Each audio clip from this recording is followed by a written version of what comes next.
Alright, Noah is now going to talk about something I know nothing about, and that is harmonicas. I can talk to you all day about guitars, but harmonicas is his thing, so I'm going to leave it over to him and see what he has to say about it. My thing. They fit in your pocket, unlike that guitar. I mean, that thing's huge. It is huge. It won't fit in my pocket. You can't put it in the overhead of an airplane, though there are some guitars that will do that. But it's small, and you can play Mozart on it. Really? Yeah, just I'm sure you can. Just look up Buddy Green. He is good. He is Buddy amazing. Green's one of the foremost harmonica players. He does it with the Gaithers. He actually wrote the music to Mary Did You Know, one of my favorite songs of all time. So he's a really amazing harmonica player, and I'm probably about half as good as him. Maybe less. I don't know. I have the techniques. Okay. I can do everything that he can do, but I can't put it into practice. Okay. So. It just takes more practice. Yeah, right. Yeah. Give me a few more years. Okay, so you have the basic harmonica. This isn't a basic harmonica. This is a basic harmonica. Okay. No, it's not. That's a honer. Well, yes, this is a honer. Honer. Some people call it. Some people say honer, but I say honer. Honer. That's most Americans say honer. Okay. Some people I will start saying honer from now on. Whatever. No, I mean. And they come in different keys, obviously. They do come in different keys because they're diatonic. So it's a scale. It's just a scale. Okay. So on the guitar, you can play any notes possible, basically without any trouble at all, like on the piano. And but on the harmonica, it's a little bit harder because they were originally designed for German folk songs.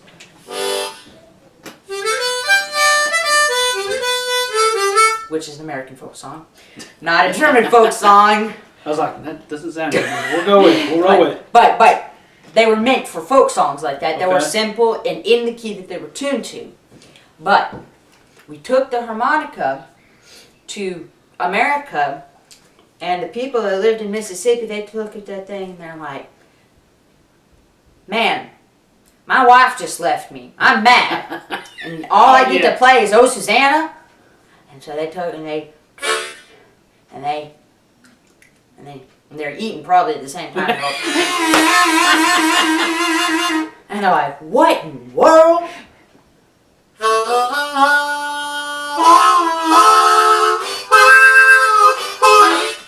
And so we started blues harmonica.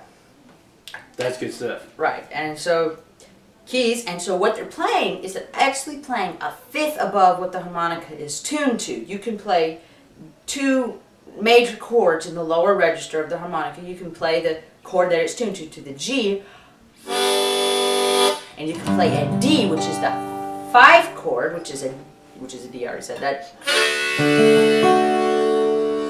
But what they're doing is they're taking the 5 chord of the harmonica, and they're actually making that the 1 chord. Okay. And that makes the blow chord the 4 chord.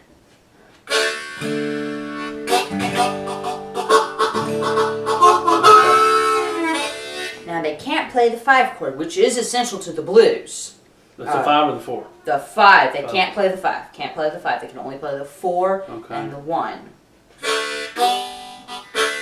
Because in the key of D, which is what I'm playing in. It says G on the side. Right, it says G. Oh. It says G, but I'm playing cross sharp. That's why I said that the D, the draw chord, becomes the 1 chord. Okay. Becomes the 1 chord. Interesting. And then the blow chord, which is normally the 1, which is the 1 chord of the harmonica, but the key that most blues is played in, it becomes the 4. Okay. So blues people usually play with the draw chord. Right, they play it on the draw chord because that gives them the. They can bend. Okay. And the expressiveness. Now they can bend you can't bend the lower notes when you blow them. You can't do it. They do make harmonicas that can kind of do it. I guess it's a physics thing. It's physics. It's math. Does it make sense as you're sucking air through the reed that manipulation of your tongue would manipulate the reed? So, but you can do that on the higher register, and you blow. Now, what they did find out is that you can kind of bend on the lower notes, and that's called overblowing. But this was not found out really, it was not put into practice until the 1970s when Howard Levy, who was a jazz harmonicist, he found that he could do stuff with those overblows, and the overblows gave him access to every scale. So from before that, most harmonica was played either in first position, which is in the key that the harmonica is played in. Blow. Okay. Blow. Or in second position, cross harp, which is the draw chord.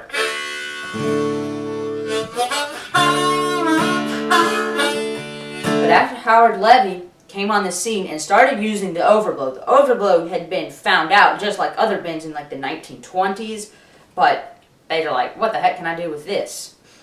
And so they just said, I'm good with blues and with my bending and my 3 chords. Okay. So when he took the overblow, he changed all of the harmonica world, and so many new people flocked to it, and the harmonica has become a staple. And so the bending, I forgot where I was going to go with this. Okay. Well, so one thing I was going to say is that you also have a technique in harmonica. What do you call that when you cup your hand and you start doing the little vibrato cup thing? Cupping?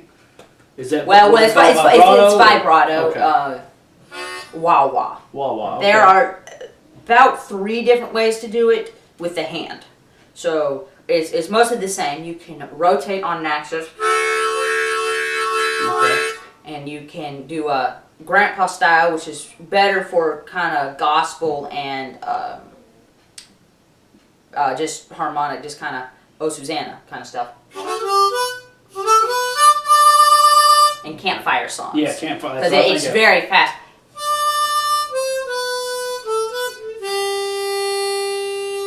And so, and then,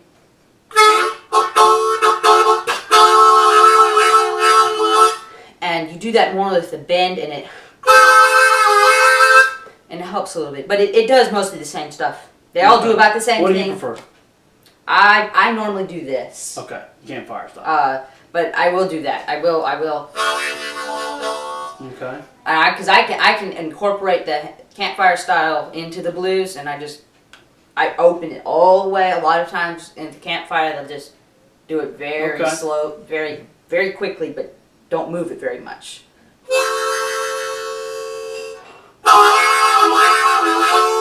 So it just kind of depends where I am, and then you can wah wah with kind of like a bend with your tongue. You move your tongue back and forth, but you don't bring it to a. When you move your tongue to a certain spot, sometimes you'll bend the note. But as long as the tongue is in a certain place, and that's kind of how you can get the wah wah train sound. And it does bend a little bit, but it does give more of a wah wah. And then when people do this, people love that for some reason. Yes, they do. I hear that a lot. And so,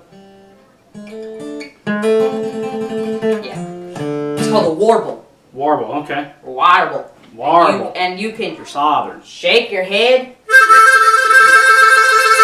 Or shake the harmonica. Or shake the harmonica with your hand, and then so you can bring it back and forth, and then then there's this thing where you just kind of move your hand like this, so you can do this, this, or this. Okay.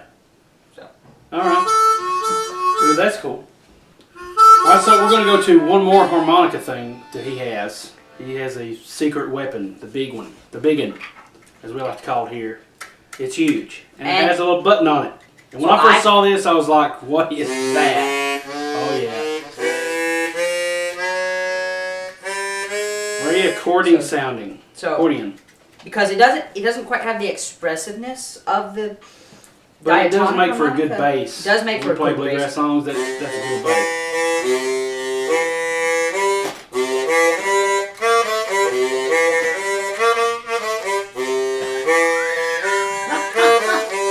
wife is like, she's behind the camera.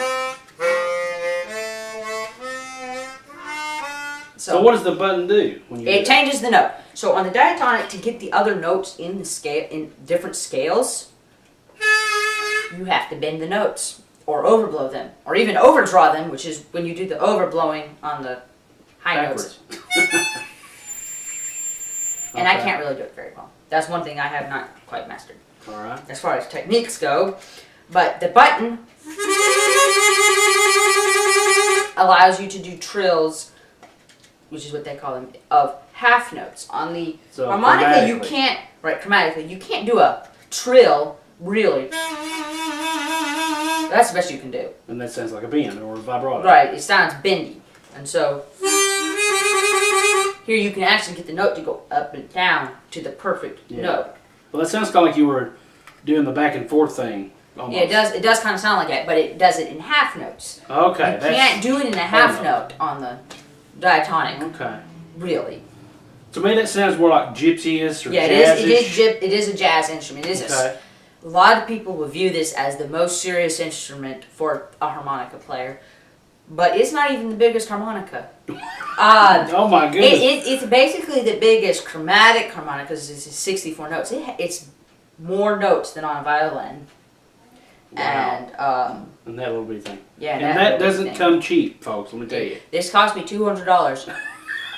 But it goes for about $300, and it's or something like that. It's pretty $250. So I got it cheap, and then it comes with a slightly bigger sister, bigger brother that doesn't really matter what you call it. That's a little bit smoother looking, but it's basically the same thing, and it's $300, over $300. So it's more expensive. Okay. So. All right. Well, I think that's a pretty good harmonica 101 for everybody. I think we'll go ahead and start playing some more songs. Maybe we can play a song with that harmonica and so you can hear the bass and everything. So, yeah. So, all right. We're going to see you on the next video, and we'll say bye for now.